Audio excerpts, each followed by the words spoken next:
But ladies and gentlemen, as we go to the polls tomorrow in St. Louis County, and as people in your family, your friends, and your neighbors decide whether it's worth their while to get out to the polls tomorrow with so much else going on because it doesn't seem like a big deal and the national races aren't on the ballot, I ask you to remember the two lessons we have learned from Wisconsin.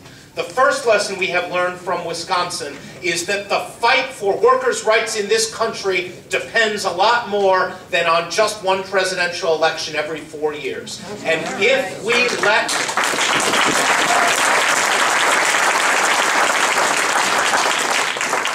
let our guard down, those who would do us harm, those who do not care about working people, those who do not value the contributions of the middle class to this society, those who only care about a narrow partisan political agenda, well, those folks are always going to show up.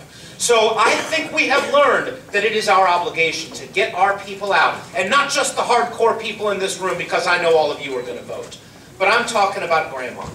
I'm talking about your cousin. I'm talking about your friend who likes to complain. Your friend who likes to yap, who likes to watch the news shows, but doesn't think tomorrow matters. If they don't think tomorrow matters, just remind them that our friend Scott Walker started out in Milwaukee County politics in a nonpartisan position that he got elected to on an April election day just like this one because folks weren't paying that much attention and it didn't seem like such a big deal. He was just a county guy. It was a nonpartisan race. You know what? The guy kind of seemed all right for a Republican.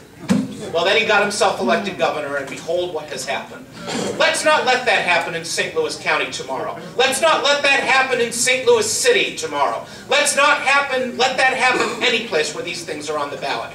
My name's at the top of the ballot. It's pretty easy for folks to find Jake Zimmerman and see the D after his name.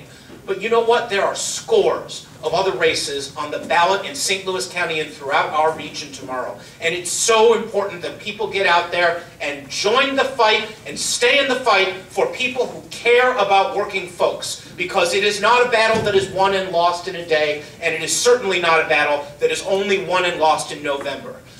Every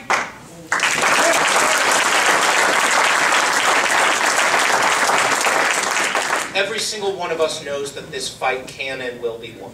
And every single one of us knows that it takes a lot of action from devoted people to push politicians who don't understand and who don't have their values in the right place to understand what the bottom line is. But the first step of that is getting out there and voting in this election tomorrow. Ladies and gentlemen, my name is Jake Zimmerman. I hope to have your support tomorrow. But more importantly, I thank you for fighting for workers' rights.